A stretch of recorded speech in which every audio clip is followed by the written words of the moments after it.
Hello, everybody. Welcome into GSMC's Down by Contact Sports Podcast. I am your host, Jeremy Lapidus.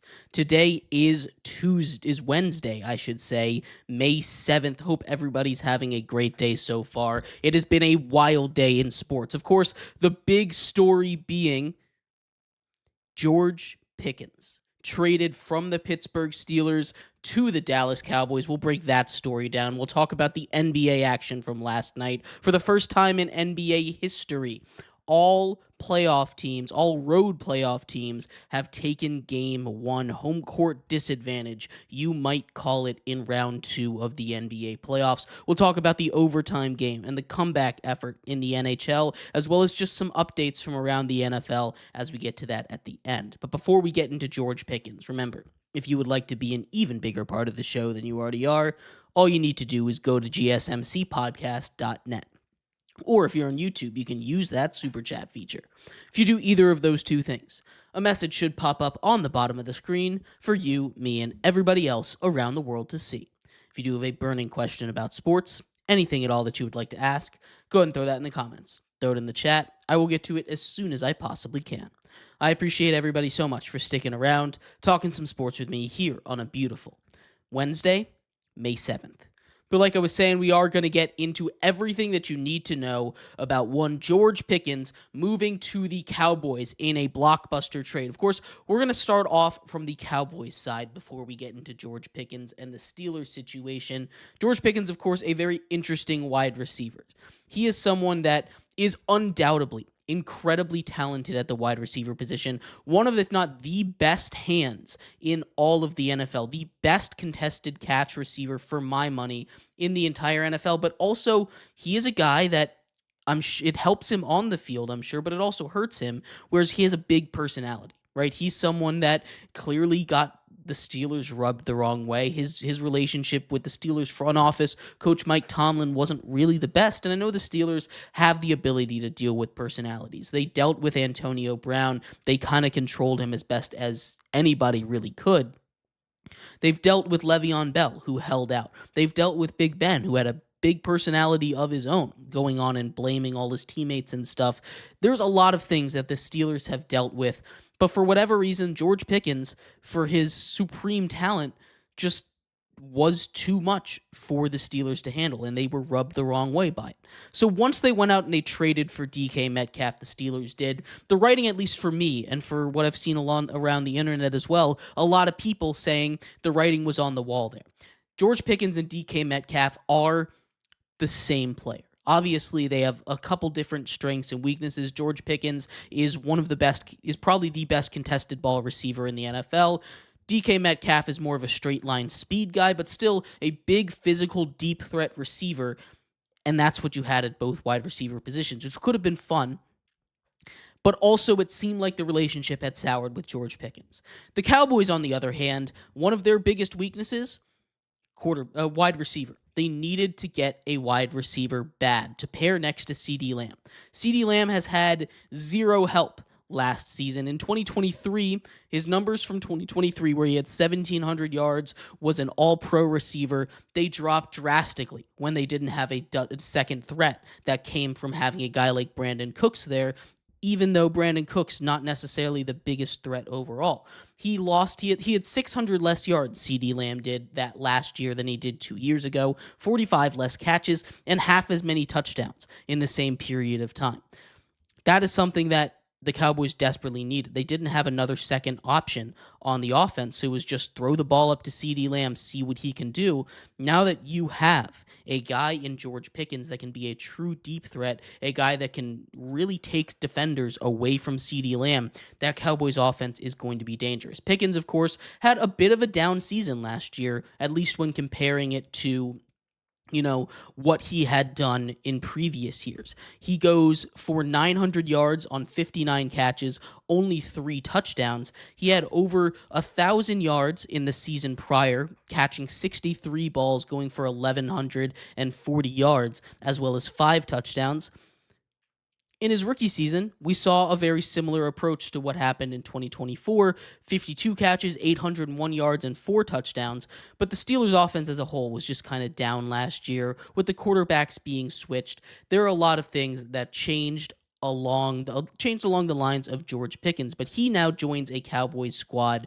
The Cowboys, in order to get him, gave up a 2026 third-round pick and a 2027 fifth-round pick. The Cowboys got, of course, George Pickens, as well as a sixth-round pick in 2027. There's a lot of ways to look at this. Again, for the Steelers, their wide receiver room is a mess right now. It would have been nice for them to hold on to George Pickens, but at the end of the day, it just felt like that relationship had run its course and they needed to move off of him. Right now, wide receiver 2 for the Steelers, we're looking at Robert Woods to be wide receiver 2, and he doesn't have that ability anymore. Calvin Austin, who I think is a nice piece, not really a wide receiver 2, but there's lots of opportunities for them to go sign guys. You have guys out in the open market, veterans like Amari Cooper, veterans like Keenan Allen, guys like Gabe Davis, who just got cut today that we'll talk a little bit about later on in the show. There's a lot of options out there for the Steelers. Of course, it doesn't matter who you have if you don't have a quarterback. Mason Rudolph is not a guy that you go into the season seriously thinking that you're happy with, regardless of all the reports coming out of Pittsburgh, where they're saying, yes, we'd be ecstatic, or not ecstatic, but we'd be happy with Mason Rudolph as our starter. You're lying. We don't like liars here at the GSMC Down by Contact Sports podcast. Not a big fan of that. George Pickens going to the Cowboys is going to be huge, though. The big question, though, with the Steelers on the other side is, what does this mean as far as a potential Aaron Rodgers signing, which this was always going to get roped in. Aaron Rodgers is, in my opinion, the Steelers quarterback. There is a lot of things we still don't know. He obviously still hasn't signed, but I think there's almost a 5% or less chance that he does not sign with the Steelers and instead retires. There's not really another real option out there for him. Aaron Rodgers has done throw-arounds with DK Metcalf. Nothing has come out about him doing throw-arounds with George Pickens, which makes me think the Steelers were communicating this with him. Of course, it's not like Aaron Rodgers is holding them hostage, but this is something that I'm sure the Steelers would have told him if they were seriously trying to court Aaron Rodgers into going over there. Overall, this is a very interesting trade. I don't think this trade gets made if George Pickens has the demeanor of your average NFL wide receiver. If George Pickens has your kind of attitude on the field as your average NFL wide receiver, but that's what makes George Pickens special. This isn't something to tear him down over. This isn't something that we need to say this isn't going to work in Dallas. He's someone that he cares about the game. He gets invested in it, and sometimes it just spills over a little bit too much. Because of that, he got run out of Pittsburgh, but his fit with Dak and CeeDee Lamb on the other side is going to be amazing to watch. That Cowboys offense is going to be very dangerous now. I've seen some people say the opposite, but George Pickens, like I said, one of the best contested catch receivers in the entire NFL. You get Dak Prescott, you give Dak Prescott that kind of weapon, he's going to throw it up to him. It's going to free up space for CeeDee Lamb. That is going to be a dangerous offense down in Dallas this season. I love this trade for the Cowboys. For the Steelers, it makes sense because, again, that relationship had soured. But it's not something that you love roster-wise unless they make another move that brings in a more wide receiver talent like a Keenan Allen or like an Amari Cooper, someone like that can step in and play that wide receiver 2 role next to DK Metcalf. I'd love to see what happens over there, but I also would love to hear your thoughts. What did you think about this trade? Huge news post-draft. This changes a lot of things in the NFL, power rankings in the NFC East, how the Steelers look at this season coming up, whether or not they're going to tank or not. Again, a big conversation over there in Pittsburgh, but I'd love to hear your thoughts. What do you think of this trade? We're going to take a quick break.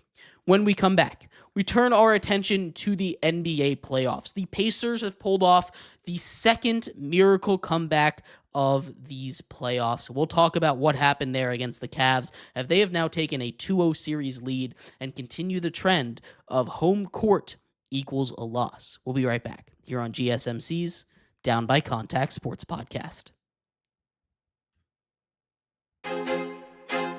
I feel like I'm losing my mind. Is everybody in the world blind? Please, Lord, give me a sign, a sign. I feel like I'm losing my mind. Is everybody in the world blind? Please, Lord, give me a sign, a sign. I wanna be the greatest. Everybody on the fake shit. I look around and feel like everybody is the fakest. I make this every day and I'm impatient, hoping one day I blow up from the basement. Statement, the top is so vacant. I don't hear shit that I think is amazing. Waiting for my day when I'm playing sold out shows for 1,000 faces. Hey, give me that crown, get in my way and to be put down. It ain't your place, all this my town. If I want that shit, then I'll get it right now. I'm losing it, the noose it fits. I'm losing shit, a stupid myth. You choose to live or choose to dip. You choose to fight or lose your grip and lose a gift. I feel like I'm losing my mind. Is everybody in the world blind? Please, Lord, give me a sign, a sign. I feel like I'm losing my mind. Is everybody in the world blind?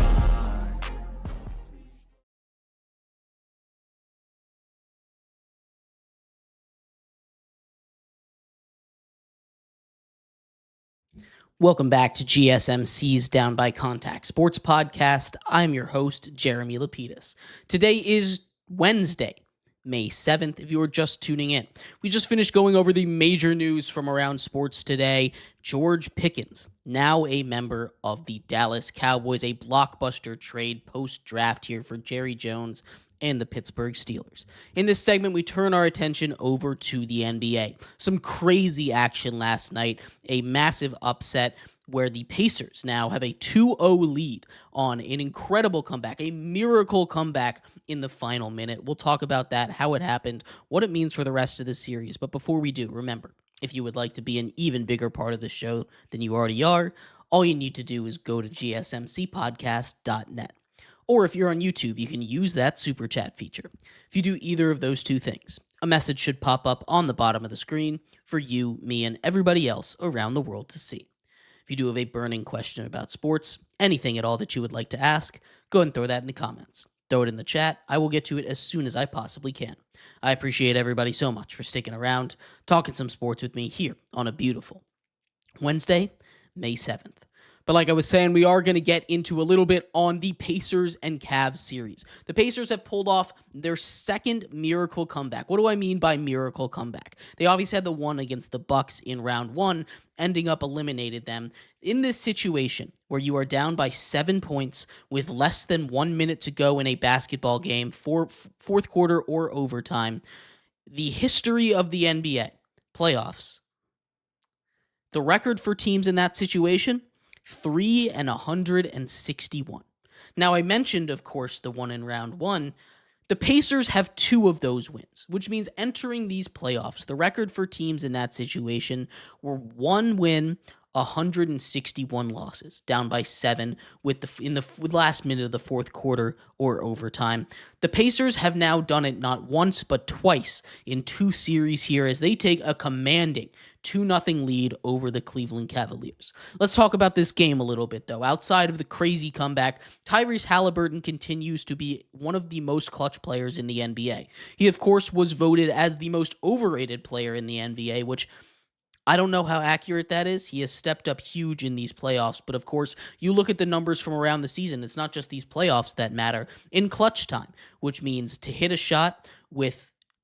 a game-tying or game-winning shot with less than 10 seconds to go in the game. Tyrese Halliburton this season is 10 out of 11. That is insane efficiency on these clutch shots. Tyrese has been able to step up in all of those occasions. It is incredibly impressive. We're looking at a guy shooting 35% in those situations, and we are calling that a massive success rate, right? That's just not a normal thing to be really good at. It's incredibly impressive to see. But the Pacers just play fast. This is the thing that we talked about heading into the series. Both of these teams are very similar. The issue is injuries are going to pop up on one side, and it's not on the Pacers side of the ball. The Cleveland Cavaliers dealt with a Darius Garland injury basically all of the first round. They were able to escape just fine. He wasn't in game 1. He also missed game 2. And it wasn't just him. In game 2, despite Donovan Mitchell going for 48 points on 15 of 30 shooting from the field, which is incredible. Donovan Mitchell doing his superhero act, trying to keep this Cavs team in the playoffs. They didn't have Evan Mobley, the defensive player of the year, on the court either, or their sixth man, a guy that they got their big deadline acquisition in DeAndre Hunter. He had stepped up huge in game one and earlier on in that series, trying to fill those Darius Garland minutes.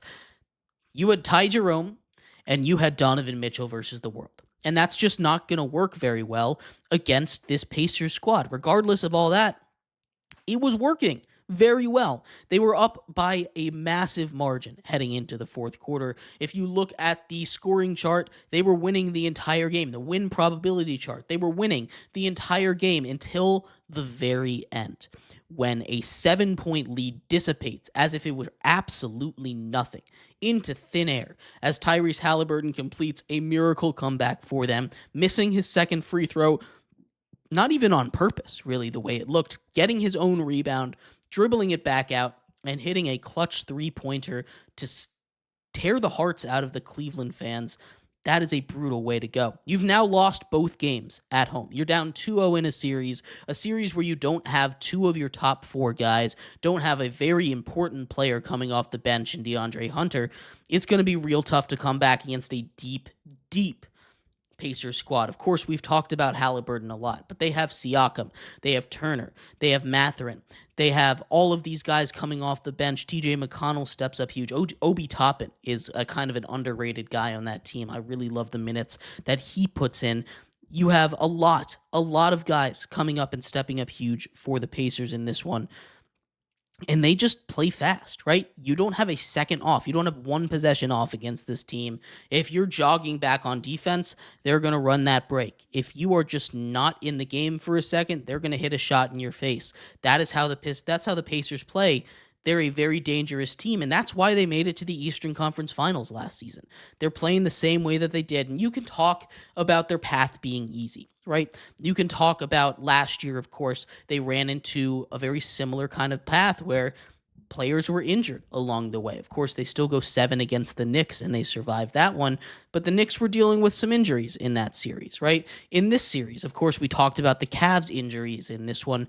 That is something that, is not exactly, that's not something that is easy to ignore. It's going to be a story in this series, but it doesn't discount any less what the Pacers have done, right? The Pacers did not have to go up against Giannis last year in the first round. They didn't have to go up against Dame this year in the first round. Injuries the whole way through. Again, it's going to be a storyline, and people are going to try and discredit this Pacers team, but they're here for a reason. They're playing good basketball. They had the 4th best record in the NBA since January 1st. Since the calendar year, they had the 4th best record in the NBA, and right now, they are in a position where they could potentially sweep the number 1 seed in the East, a team that looked like it was just head and shoulders, potentially even the best team in the NBA, head and shoulders above everybody in the East at a minimum. Injuries will do that, and you can blame coaching. Donovan Mitchell is doing his best. What this series kind of reminds me of right now is what Donovan Mitchell had to go through when he was in Utah, right? You had a Utah Jazz squad that would pretty consistently make it to the second round, but they just didn't have the guys. You had Rudy Gobert as a second option. That's not what you want as a second option. They didn't have the offensive firepower to get past whoever they were facing in the second round, and that seemingly is rearing its ugly head again. The Cavaliers are a team that looked like they made a breakthrough, and kudos, of course, to new head coach of the year over there in Cleveland, but injuries are a killer. One of the most important things when you're trying to go on a title run is having health, right? And that's not something you can coach. That's not something you can plan for. That's not something, you can try and build a team around, but you want to have the right guys out on the floor. You're not saying, okay, we're going to be able to build a team despite losing our entire starting 5. There's a lot of ways to get around this. But this Pacers team is incredibly impressive. Again, for a second time this postseason, they have come back from a near impossible seeming deficit, 7 points with less than a minute to go. This was an incredible comeback by then. don't let the story be the fact that injuries are a part of it. It's part of the story, but it's not the main story. The main story here is this is a Pacers team that has come to play. This is a Pacers team that is dangerous, and this is a Pacers team that belongs in the conversation for one of the top teams in the East. They've taken a 2-0 series lead over the number 1 seed in the East, a team that won 65-plus games this season. This is an incredibly talented squad, and they have a real shot of representing the East. I know they got swept last year by the Celtics, but if you were watching those games were really close. I do expect the Celtics to win, but even if they don't, they took care of business against the Knicks. This is a better Pacers team than it was last year. They're deeper, they have more options, and Tyrese Halliburton has more experience in the playoffs. This is exactly what you don't want to see. A red-hot Pistons team, a red-hot Pacers team right now. They are dangerous. They're going to cause trouble once you get there, but I'd love to hear your thoughts. What did you think of this game? What did you think of the Pacers' miracle comeback? I'd love to hear your thoughts. We're going to take a quick break. When we come back, we turn our attention to the other game. Steph Curry, the big story in that one. Steph Curry goes down with an injury early on in the second quarter. The Wolves don't find a way to win that one, though. A brutal way to go. Steph Curry out for at least a week. We'll talk about what that means for the series, what it means for the game, and what it means for the Warriors going forward. We'll be right back here on GSMC's Down by Contact Sports Podcast. Looking for your daily fix of sports talk without having to pay for it? GSMC Sports Network is available on YouTube. Just search GSMC Sports Network. Get your fix of daily sports talk shows on YouTube, absolutely free. NFL, college football, NBA, MLB, MMA, UFC, fantasy football, and so much more. GSMC Sports Network has shows running all day long, with new sports shows starting every 2 hours. Just like on your favorite cable sports channel, except GSMC Sports Network is absolutely free. Just search GSMC Sports Network on YouTube to catch one of your new favorite shows, like the GSMC College Football Podcast, Chip Shot Football Podcast, Hoops and Heels Women's Sports Podcast, GSMC Basketball Podcast, and so many more. Check it out for yourself. GSMC Sports Network, now available on YouTube absolutely free. Search GSMC Sports Network on YouTube right now.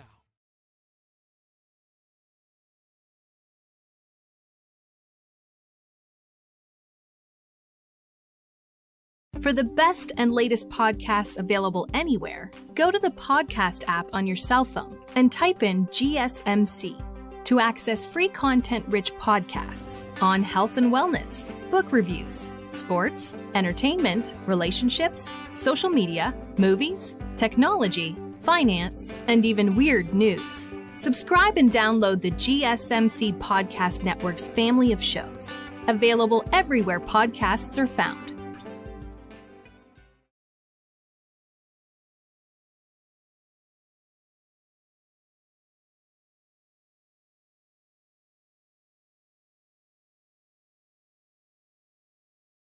Welcome back to GSMC's Down by Contact Sports Podcast. I'm your host, Jeremy Lapidus. Today is Wednesday, May 7th. If you were just tuning in, we just finished going over the Pacers and their second miracle comeback of this playoffs, this time against the Cleveland Cavaliers to establish a 2-0 dominant series lead, taking both games on the road. See if they can continue it at home coming up in a couple days. In this segment, we turn our attention over to the other game in basketball that took place last night. Steph Curry and the Warriors tipped off Game 1 against Anthony Edwards and the Minnesota Timberwolves. We saw the Warriors take Game 1 99-88, but that wasn't the big story. Steph Curry going down with a grade 1 hamstring strain. We'll talk about what that means for the rest of the series, what it means for Curry in specific, and if the Warriors still have a chance without it. But before we do, remember, if you would like to be an even bigger part of the show than you already are, all you need to do is go to gsmcpodcast.net. Or if you're on YouTube, you can use that super chat feature. If you do either of those two things, a message should pop up on the bottom of the screen for you, me, and everybody else around the world to see. If you do have a burning question about sports, anything at all that you would like to ask, go ahead and throw that in the comments. Throw it in the chat. I will get to it as soon as I possibly can. I appreciate everybody so much for sticking around, talking some sports with me here on a beautiful Wednesday, May 7th. But like I was saying, we are going to get into everything we need to go over with Steph Curry and the Warriors. Let's talk about the game real quick because this one was a wild one, of course. Steph Curry starts off red hot. He plays 13 minutes in this game, 13 points.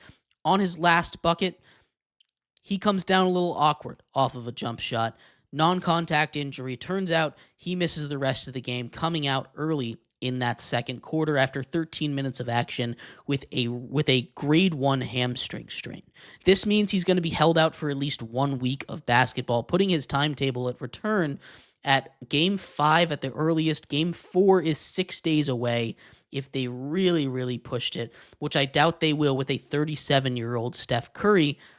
As much as they want him back, they're going to need other guys to step up in his place. The Warriors do find a way to win this one, and it's not necessarily because they played the best. They played solid basketball. Draymond Green had a pretty good game. Buddy Hield shot the lights out in the second half. Again, not something I think he can keep up. Jimmy Butler really took over. Playoff Jimmy is there, of course. But the big story for this game, other than the defense of the Golden State Warriors, is the fact that Timberwolves could not hit a shot. They shot 10%. That's right, 10% from the three-point line. Anthony Edwards started out the game 0 for 10 from the field, had 1 point at the end of the first half. This was a game that was never really that close. The Warriors held them under 90 points, and over the last 2 games that the Timberwolves have played, including Game 5, the closeout game against the Los Angeles Lakers, they have combined for the worst 2-game shooting stretch in the history of the NBA playoffs. This is something that will turn around. We talked a little bit about it when we had the beginning of the Lakers series, and the Wolves popped out with 50% from 3. That's not going to last forever. This shooting slump, shooting 10 and 15% from three-point land, that's not going to last forever either, right? This is something that the water will find its level. But for now, it's very concerning because this is a Timberwolves team that kind of lives and dies by the 3. Anthony Edwards, their leading scorer, of course, hit the most 3-pointers in the NBA this season, edging out Malik Beasley by just 1 at the end of the year. He is the 3-point king this season.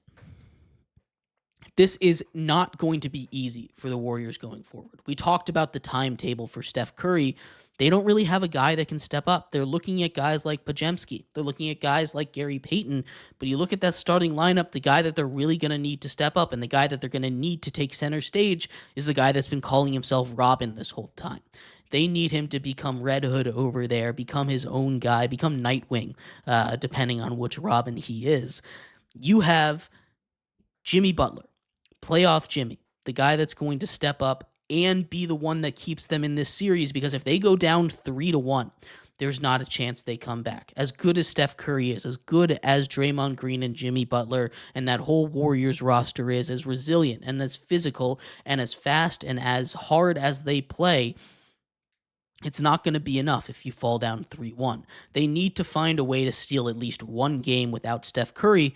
And in the real possibility that Steph Curry does not play for the rest of the series, they need to be able to rely on Jimmy Butler. They need to be able to rely on the shooting of Buddy Hield that has been red hot for the last 2 games. Again, not something that I really think can keep up. We've seen Buddy Hield go through stretches like this, but then he always seems to come crashing down to earth, go like he was in the first half, 0 for 8 from 3 in that one. It didn't matter because the Timberwolves also couldn't shoot, but it's not going to be like that forever. Draymond Green continues to be a facilitator. It was really impressive in this one, what he was able to do. That defense for the Warriors is ranked number 1 since Jimmy Butler has been there. So it's not like they're out there with no shot at all. But that injury to Steph Curry is going to be a backbreaker for them. And honestly, I'm not sure if they're going to survive. If they can keep this series at 2-2 by the time he comes to return, it's going to be really interesting. This was already a series that I thought was a toss-up when everyone was fully healthy or ready to play each and every game. This was a series, Anthony Edwards, who has a lot of animosity towards Steve Kerr, especially with the things that happened in the draft clause, a lot of animosity towards Draymond Green for his trash talk. Same thing with Rudy Gobert. Him and Draymond Green don't like each other. This is a series that has a lot of storylines for Jimmy Butler returning to Minnesota for the first time since he staged his coup and forced his way out of there. There is a lot of connections here between these two teams, and these are two teams that are going to play a very tough series. Both of these teams are big. Both of these teams can battle down low. Rudy Gobert needs to step up too, right? If the shooting isn't working, you need to be able to dish it down low, get your guys going. Anthony Edwards, again, he's not going to shoot like that every single night. He's going to be better, and the Warriors just need to be able to find an offensive engine like Jimmy Butler who can step up and hit the shots when he needs to. That's exactly what they're waiting on, and I think they'll be able to do it. I think they'll be able to take one game with the Timber without Steph Curry, and if they can do that, they're in good shape, especially if Steph Curry returns in Game 5. If he doesn't, this is a Timberwolves series in 6 games. I could see him taking 1, maybe 2. Taking this one game is huge. It gives them a step up without Curry that they really need, a step up above the Timberwolves that, at least the Timberwolves need an extra game to take the lead against them. It's not going to be easy for either of these teams. That defense for the Warriors is no joke, but it's also not going to be a quick return for Steph Curry. That soft tissue injury with the way that Steph Curry plays, his nonstop running, his just energy all around the court, you try doing that on a little bit of a tweaked hamstring, it's not the same. It's not going to be easy. And at 37 years old, I can't imagine he's going to be able to be rushed back into this one faster than, again, minimum Game 5. But I'd love to hear your thoughts. Do you think the Warriors still have a chance in this series without Steph Curry? Do you think the Wolves are going to continue to struggle shooting from 3? How long do you think that's going to take for them to find their stroke there? I'd love to hear what you have to say. We're going to take a quick break. When we come back, we turn our attention to the ice. 2 major games in the NHL last night. We'll talk about each of those, an overtime game between the Capitals and the Hurricanes, and a comeback victory for the Edmonton Oilers, their 5th straight comeback victory in the Stanley Cup playoffs. We'll be right back here on GSMC's Down by Contact Sports Podcast.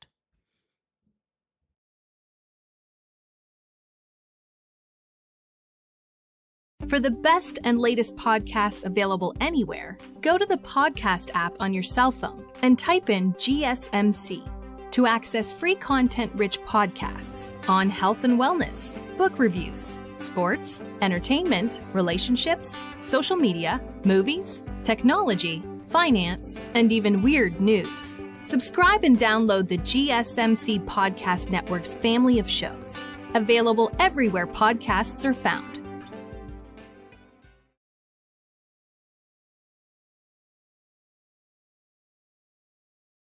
Looking for your daily fix of sports talk without having to pay for it? GSMC Sports Network is available on YouTube. Just search GSMC Sports Network. Get your fix of daily sports talk shows on YouTube, absolutely free. NFL, college football, NBA, MLB, MMA, UFC, fantasy football, and so much more.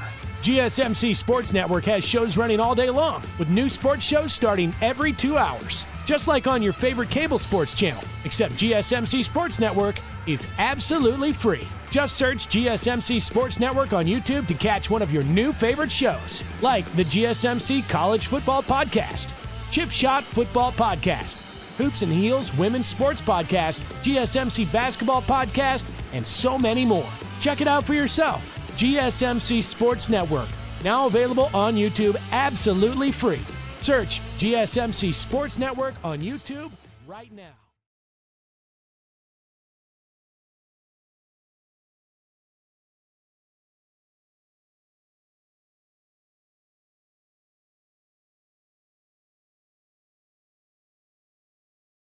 Welcome back to GSMC's Down by Contact Sports Podcast. I am your host, Jeremy Lapidus. Today is Wednesday, May 7th, if you are just tuning in.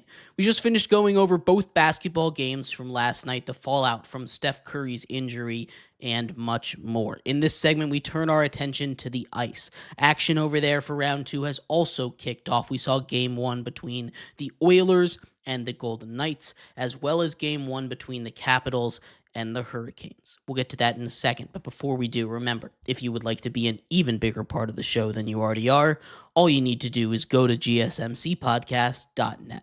Or if you're on YouTube, you can use that super chat feature. If you do either of those 2 things, a message should pop up on the bottom of the screen for you, me, and everybody else around the world to see.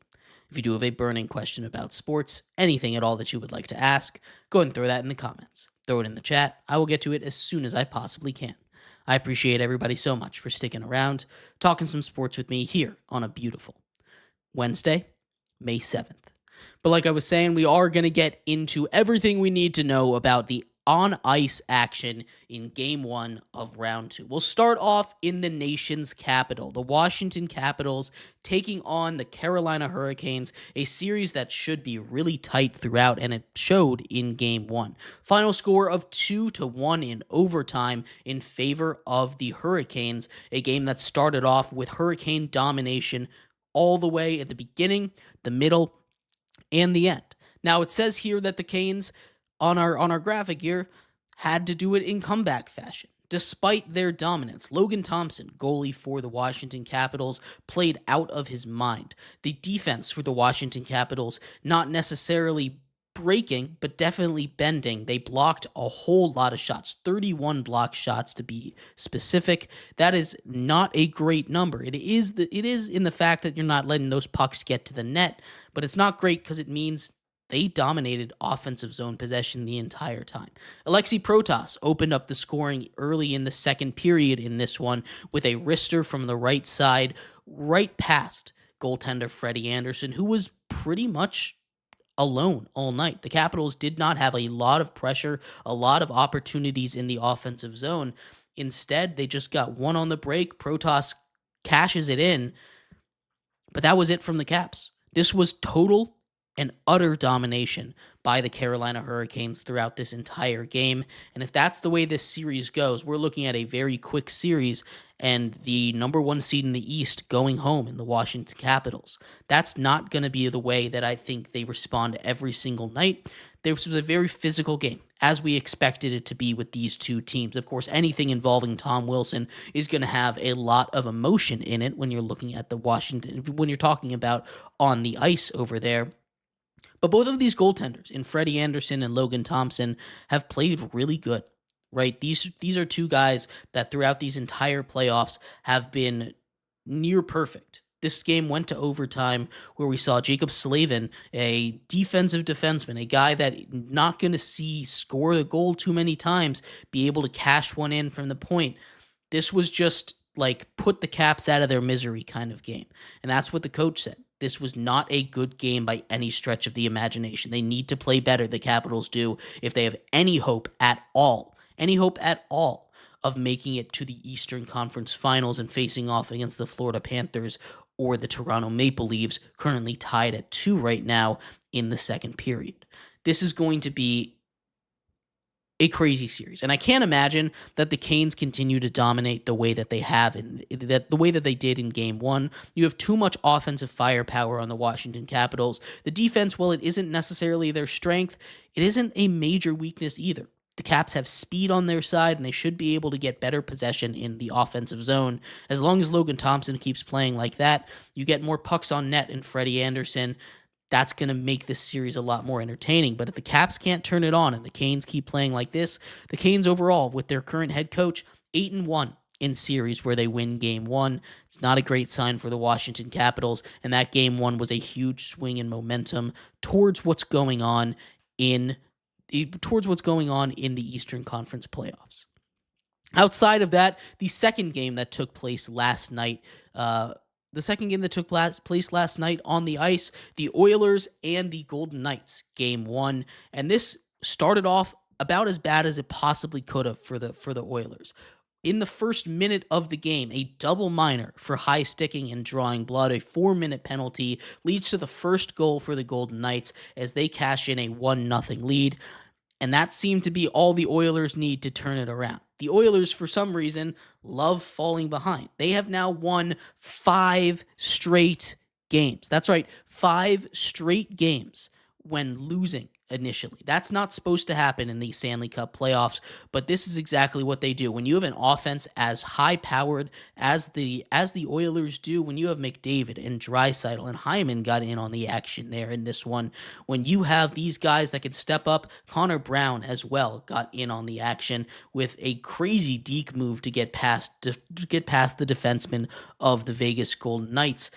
It's just never going to be easy. No lead is safe, and they have proven that with, again, 5 straight comeback victories in the Stanley Cup playoffs. We're used to something crazy happening every single night in the Stanley Cup playoffs, but still, that is not a normal thing. That's not something they should get into a habit of doing, because when you go up against a team that has a better goaltender, Darcy Kemper, as good as he was this season, is not someone that I consider to be an elite goaltender. As good as Adin Hill has been all season, he has not been very good these playoffs, especially in round 1 against the Wild with a -5 expected goals against average, which means he was letting in way too many goals than they were expected to, right? Next round, if the Oilers advance, if they're able to get past this Vegas Golden Knights team, they're going to have to go up against a really good goalie, either in Connor Hellebuck or Jake Ottinger. And if they find a way past that, they're going to have to go up against a really good goalie again. Either that be the Capitals' Logan Thompson, Freddie Anderson for the Canes, who are playing really well, or Sergei Bobrovsky, who has been the playoff MVP for the Panthers the last couple of seasons, or Anthony Stolarz, who's playing really, really well for the Toronto Maple Leafs this season.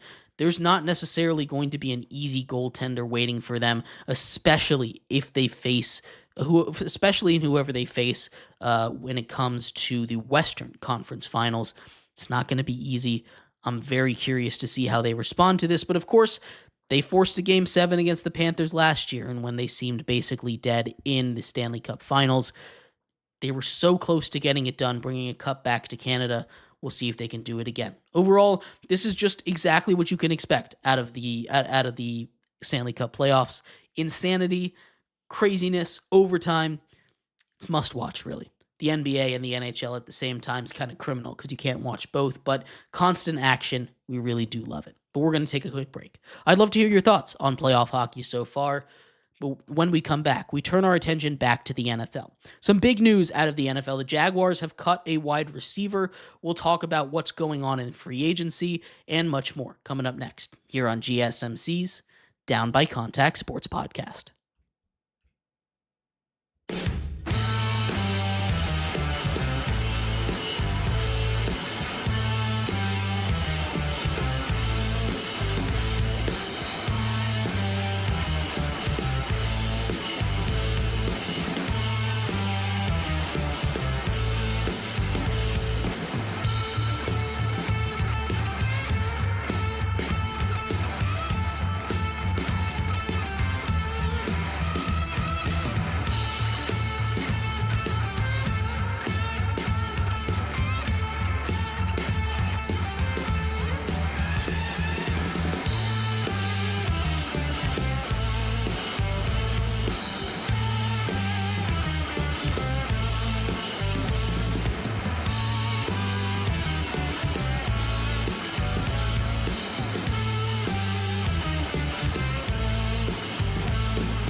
Welcome back to GSMC's Down by Contact Sports Podcast. I am your host, Jeremy Lapidus.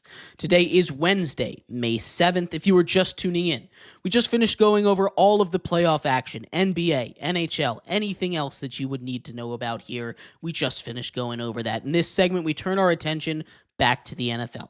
Of course, the major news, George Pickens being traded, we covered earlier on in the show, but there was some other minor news going on around the NFL that we've just kind of ignored so far. We'll talk about that in a second. But before we do, remember, if you would like to be an even bigger part of the show than you already are, all you need to do is go to gsmcpodcast.net. Or if you're on YouTube, you can use that super chat feature. If you do either of those two things, a message should pop up on the bottom of the screen for you, me, and everybody else around the world to see. If you do have a burning question about sports, anything at all that you would like to ask, go ahead and throw that in the comments. Throw it in the chat. I will get to it as soon as I possibly can. I appreciate everybody so much for sticking around, talking some sports with me here on a beautiful Wednesday, May 7th. But like I was saying, we are going to get into our fifth and final segment here on the show. Just NFL updates for you. Lots of stuff going on around the league. We're going to start it off with what's going on in Jacksonville, as today the Jags have moved off of wide receiver Gabe Davis. Gabe Davis, of course, a playoff hero in Buffalo, a guy who went off against the Chiefs in a game that they were just not able to win, one of the craziest games in NFL playoff history. 4 touchdowns in that one. He gets his payday off of just a couple big games, 3 years, $36 million due to Gabe Davis. His first year in Jacksonville was an unmitigated disaster.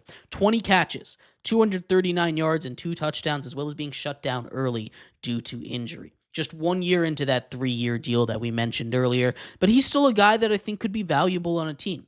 Not someone that I think you need as a wide receiver 1, mind you, but if you get him as your deep threat, as your wide receiver 2 or more likely 3, I would say. Gabe Davis is a guy that, if you get him on the right day, can be a really good wide receiver in the NFL. He always has one game. He had 2 touchdowns in one game last year. That's where he had most of his production.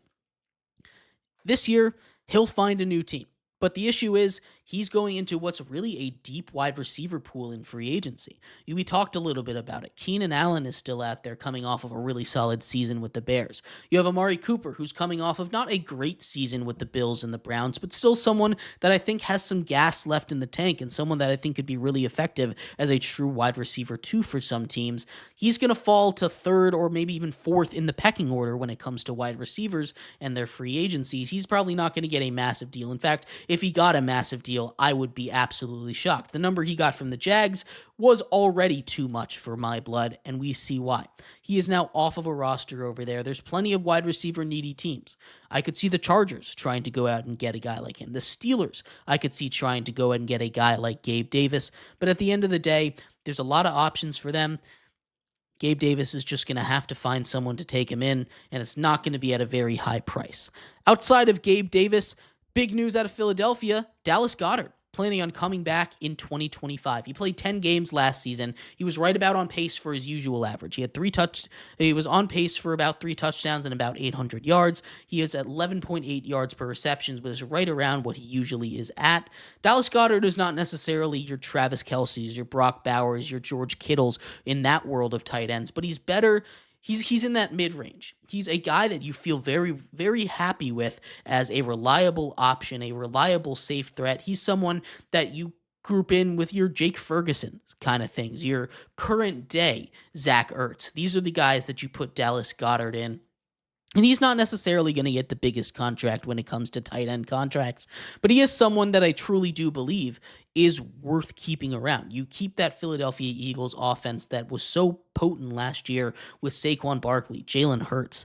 You have A.J. Brown and Devonta Smith on the outside. Dallas Goedert is kind of that forgotten cog in the wheel, but a lot of times he's the one that gets it going. He's a really good blocking tight end. He's a guy that many times throughout the season last year was making insane one-handed catches, keeping them alive, especially in games late in the season where he was their leading receiver when Jalen Hurts was down. That's something that kind of was undervalued a little bit by him, but he is coming back to Philadelphia to play in 2025. They just need to work on the numbers exactly. But the last big piece of news that we haven't covered so far is kind of the most outrageous one. Leaning back a little bit more towards the NFL draft, Abdul Carter, first pick by the New York Giants, the number 3 overall selection in this year's draft, simply cannot find a number. He, of course, started off by asking for number 56, formerly worn and retired from the Giants by maybe the best defensive player in the history of the NFL, Lawrence Taylor. That one was never going to happen. I don't think that one ever should come out of retirement unless something crazy happens. Lawrence Taylor, of course, said no, and I support that decision. I think that's the right decision. Some players' jerseys just deserve to stay retired forever. Then he went out and he talked to Phil Simms. Phil Simms was asked about on the podcast for number 11, also retired by the Giants. If Abdul Carter asked for it, would he say yes? Phil Simms said absolutely he should. He would. He would allow him to take that number out of retirement. The Giants, of course, had a number unretired last year for Malik Neighbors. Number 1 was unretired last year for him. Phil Simms said yes, but the issue is his family said no, which kind of brings up a whole nother point. I understand having retired numbers, right? But if the player that has that number retired says, you can take my number, especially if he's alive and cognitive and all these things, if the estate says no, the guy should overrule it. Phil Simms should get the last say on this, not the family. I understand there's a whole argument right now about whether or not numbers should be retired, about how to handle this, numbers coming out of retirement. I understand it's a big enough conversation. We've seen this issue before. Obviously, numbers have been unretired in the past. Warren Moon unretired his number for Cam Ward this year, that number 1 for the Titans. It's not something that's unheard of. Again, Malik Neighbors did it last year with the Giants, unretiring number 1. But there does need to be something. Look, if Phil Simms is a Giants, great. But he's not someone that necessarily is going to be remembered forever as a Giants. It's not going to be remembered forever, right? You have guys whose numbers will be retired, like Lawrence Taylor's, that are legends of the game, whose number should never be worn by another Giant ever, right? Phil Simms, he deserved to get his number retired for what he did with the Giants, but there has to be, I think, a little bit of a higher bar. The Giants don't have too many numbers retired, but Penn State wears that number 11. That's their you're the best player on the team number, right? That's like wearing number 10 in soccer. That's like wearing number 88 for the Cowboys as a wide receiver, right? These are numbers that aren't going to get retired, but are legendary numbers, which is something that I've heard of as a way to, fix this issue. And that's not necessarily the worst decision I've heard, but numbers deserve to be retired. Players who do amazing things deserve to be recognized by that franchise, especially if they stayed their whole career there, right? That's something that's kind of undervalued nowadays. I think we're going to start to see less and less retired numbers because these guys move around so much. And that's not necessarily 100% going to happen. But it has been tough for Abdul Carter to find a number. It's kind of a ridiculous saga. It should get figured out soon. He'll find a number. I think number 4 is available. That's most likely what he's going to go with. Maybe he'll pay a vet to take one of their numbers. But he's still got time to pick his number. Obviously, numbers, not the biggest deal, but, it's not the end of the world. But it's also something that you should be able to get the number you want to play in, especially if it's one like Phil Simms, who said he'd be willing to give it up. The player said he did, even if the family didn't. But I'd love to hear your thoughts. What do you think about retired numbers in the NFL? That's been a whole conversation. What do you think about Gabe Davis? What do you think about Dallas Goedert? I'd love to hear what you have to say. And thank you, everybody, so much for tuning in to today's episode of GSMC's Down by Contact Sports Podcast. I've been your host, Jeremy Lapidus. We'll be back tomorrow talking everything from around the world of sports. The Celtics and the Knicks game 2. We'll talk about all of the action from the NBA as well as anything else that comes up tomorrow. I'll see you then. Bye-bye. Mm-hmm. Mm-hmm. Mm-hmm. Let's go. I wake up to a little bit of drool on my pillow, feel like it's gonna be a bad day. Yeah, I'm tired of shit, and the coffee ain't hit yet, damn, ain't that great. I don't wanna go to